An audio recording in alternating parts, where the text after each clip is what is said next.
కరీంనగర్ జిల్లా స్థానిక కరీంనగర్ మాజీ శాసనసభ సభ్యులు కటక మృత్యుంజయ్ మాట్లాడుతూ లోయర్ మానేర్ డ్యాంలో వచ్చిన నీళ్లు కాళేశ్వరంది కాదని దమ్ముంటే ఈ నీళ్లు కాళేశ్వరం నుంచి వచ్చినట్టు ఒక ఈఎన్సీతో చెప్పించండి. ఒకవేళ ప్రూఫ్ అయితే నేను రాజకీయ సన్యాసం తీసుకుంటానని 2 రోజుల క్రితం ప్రెస్ మీట్లో చెప్పానని, అయినా కూడా ఒక శాసనసభ్యుడు కానీ ఒక్క ప్రజాప్రతినిధి ఆఫీసర్స్ కానీ స్పందించలేదని అన్నారు. ఎందుకంటే ఆ నీళ్లు కాళేశ్వరంది కాదని వారికి కూడా తెలుసని చెప్పారు. అలాగే రాష్ట్ర ముఖ్యమంత్రి కేసీఆర్ పై కూడా మండిపడుతూ రైతులకు చేస్తా అన్న రుణమాఫీ ఇప్పటి వరకు చేయలేదని, గత 6 నెలల నుంచి పింఛన్లు లేవని, ప్రాజెక్టులు అన్ని ఆంధ్ర కాంట్రాక్టర్స్ కి ఇచ్చి డబ్బు దున్నుకుంటున్నారని, కాళేశ్వరంలో చేసిన అవినీతిపై ప్రజలకు జవాబుదారీ వహించాల్సి వస్తుందని చెప్పారు. దీనికి జవాబుదారీ వహించవలసి వస్తుంది. ఇవాళ మొత్తం కార్యక్రమాలు రద్దు, అంటే ఇవాళ పెన్షన్లు 6 నెలల నుంచి రావు. తర్వాత రైతులకు రావాల్సినటువంటి ఏదైతే రుణమాఫీ నేనే చేస్తానన్నాడో 1 లక్ష రూపాయలు, అది ఇప్పటికి రాదు. ఆ తర్వాత ఇంకా ఏదో అనేకమైనటువంటి ఆరోగ్యశ్రీ వాళ్ళు డాక్టర్లు బంద్ చేసి మొన్ననే ఏదో గడ్డం గద్వ పట్టుకొని వాళ్ళతో ప్రారంభం చేయించారు. ఆరోగ్యశ్రీ వాళ్ళకి డబ్బులు ఇవ్వలేదు, కాంట్రాక్టర్లకు డబ్బులు ఇవ్వడం లేదు, అసలు ఎవ్వరికి డబ్బులు ఇచ్చేది లేదు. ఇక నిన్న మొన్న పంచాయతీరాజ్ మీటింగ్లు పెట్టి చాలా బ్రహ్మాండంగా మీరేమైనా తప్పు చేస్తే మాత్రం సర్పంచులను బాధ్యత తీసుకుంటాను, సర్పంచుల మీద చర్య తీసుకుంటాం, సస్పెండ్ చేస్తామని చెప్పి సర్పంచుల మీద మాట్లాడితే ఇది హాస్యాస్పదం.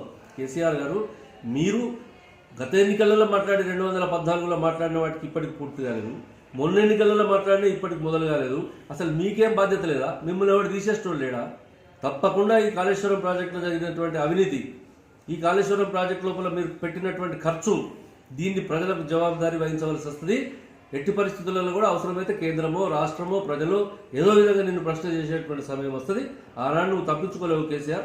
ఇవాళ కొన్ని వందల వేల కోట్ల రూపాయల ప్రజాధనాన్ని దుర్వినియోగం చేసి ఆ నీళ్లను ఎక్కడి దాకా తీసుకొచ్చి కనీసం మిడ్మానేరుకు వచ్చింది. మిడ్మానేరుకు ఎక్కడ చూడు ఇవాళ అన్ని ప్రాజెక్టులలో కూడా మంగళారతులు ఇచ్చుడు, కొబ్బరికాయలు కొట్టుడు, గంగమ్మ వచ్చిందని ప్రచారం చేస్తూ ఉన్నారు. నేను చాలా స్పష్టంగా చెప్పిన, దమ్ముంటే చేతనైతే ఒక ఈఎన్సీతో చెప్పించండి కాళేశ్వరం నీళ్ళు ఇవాళ మిడ్మానేరుకు వచ్చినాయని చెప్పి.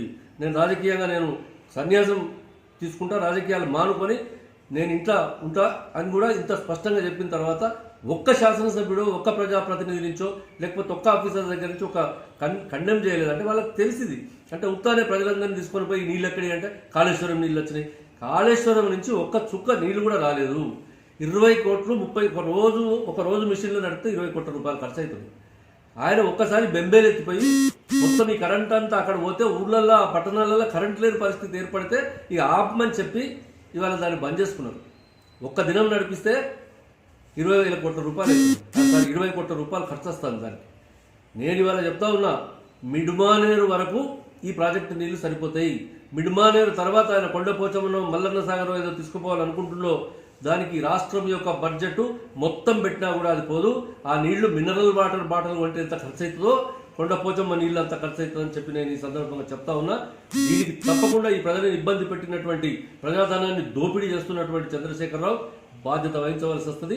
ఏదో ఒకనాడు దీనికి ఆన్సర్ చెప్పవలసి వస్తుంది.